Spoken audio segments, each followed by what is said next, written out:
Facility. अगर car facility दी जाती है, कार दो तरीके की यूज हो सकती है, एक तो फुल्ली ऑफिस पर्पस के लिए, एक आपका फुल्ली पर्सनल पर्पस के लिए। देखो, कार अगर फुल्ली ऑफिस पर्पस के लिए है तो कुछ भी टैक्सेबल नहीं होगा। कार अगर फुल्ली ऑफिस पर्पस के लिए तो कुछ भी टैक्सेबल नहीं होगा। लेकिन इसमें एक चीज समझना, एम्प्लॉयर को रिकॉर्ड मेंटेन करना पड़ेगा ईच जर्नी का। And employer issue certificate to employee के भैया ये कार पूरा ऑफिस पर्पस के लिए यूज हो रहा है, एम्प्लॉय के लिए यूज नहीं हो रहा है। लेकिन मान लो अगर कार फुल्ली पर्सनल पर्पस के लिए यूज हो रहा है तो उस केस में टैक्सेबल होगा। कितना टैक्सेबल होगा? देखो सीधी सी बात है, it is a use of movable asset. अगर कार एम्प्लॉयर की ओन है तो 10% ऑफ कॉस्ट ले लीजिए। हायर बाय एम्प्लॉयर है तो हायर चार्जेस ले लीजिए। अगर एक बात बताओ, एम्प्लॉयर है वो पेट्रोल भी भरवाता है, फ्यूल का एक्सपेंडिचर तो वो भी ऐड कर दीजिए। एम्प्लॉयर है उसने रिपेयर मेंटेनेंस पे किया तो वो भी आप ऐड कर दीजिए। एम्प्लॉयर अगर ड्राइवर का सैलरी दे रहा है तो वो भी आप ऐड कर दीजिए। और टोटल जो रहेगा वो एम्प्लॉय के हाथ में टैक्सेबल हो जाएगा। लेकिन एक बात समझना, बहुत बार कार पीओपीपी पर्पस के लिए यूज होती है, partly office partly personal.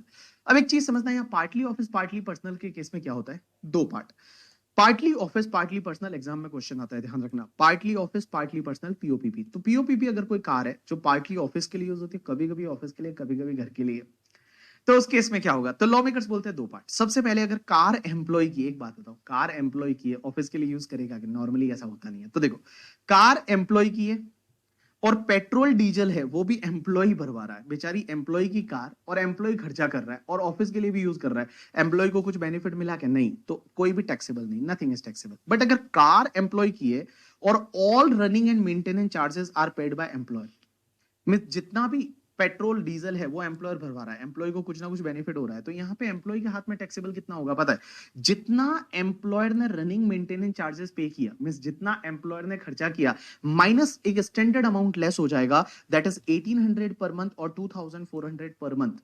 1800 per month और 2400 पर मंथ। 1800 पर मंथ तब होगा जब कार की कैपेसिटी 1600 सीसी तक ही है, अप टू 1600 सीसी या 1.6 लीटर भी बोलते हैं। एंड 1600 सीसी से ज्यादा है तो उस केस में 2400 पर मंथ, इतना आप लेस कर दीजिए। बाकी वाला जो बचेगा ये टैक्सेबल हो जाएगा एम्प्लॉय के लिए। लेकिन एग्जाम में ये नहीं आता, एग्जाम में ये आता है, कार अगर एम्प्लॉयर की है, ऐसा ही होता है बहुत बार, कार एम्प्लॉयर की है और वो पीओपीपी पर्पस के लिए यूज हो रही है, और एम्प्लॉयर की कार है, एम्प्लॉय अगर तेल भरवा रहा है, running and maintenance charges are paid by employee, तो उस केस में एम्प्लॉय को थोड़ा बहुत बेनिफिट हुआ और टैक्सेबल कितना होगा? या तो 600 पर मंथ या 900 पर मंथ सीधा टैक्सेबल होगा, flat taxable amount. 600 per month तब होगा जब 1600 सीसी तक की कार है, 1600 से ज्यादा है तो उस केस में 900 पर मंथ। लेकिन अगर मान लो कार एम्प्लॉयर की है, तेल भी एम्प्लॉयर भरा रहा है, मींस आपका रनिंग मेंटेनेंस चार्जेस भी एम्प्लॉयर पे कर रहा है, तो एम्प्लॉय को ज्यादा बेनिफिट होगा और टैक्सेबल कितना होगा? 1800 पर मंथ या 2400 पर मंथ। 1800 पर मंथ जब कार है वो 1600 सीसी तक है, 1600 से ज्यादा है तो 2400 पर मंथ टैक्सेबल हो जाएगा। अब एक और चीज समझना, बहुत बार अगर पीओपीपी पर्पस के लिए कार है और एम्प्लॉयर जो है वो ड्राइवर भी देता है, तो ड्राइवर का 900 पर मंथ आपको ऐड करना है।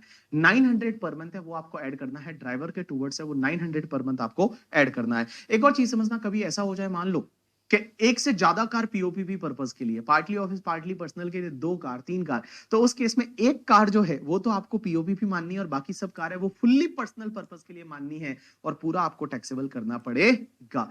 अब एक और चीज समझना, जो ट्रांसपोर्ट फैसिलिटी होती है ट्रांसपोर्ट के एम्प्लॉय को, अगर मान लो आप एयरलाइंस में काम करते हो तो आपके जो भी रिलेटिव्स वगैरह रहते हैं, आपके घर वाले, उनके लिए एयरलाइंस फैसिलिटी एग्जेम्प्ट होती है, तो वो कोई बेनिफिट टैक्सेबल होगा क्या?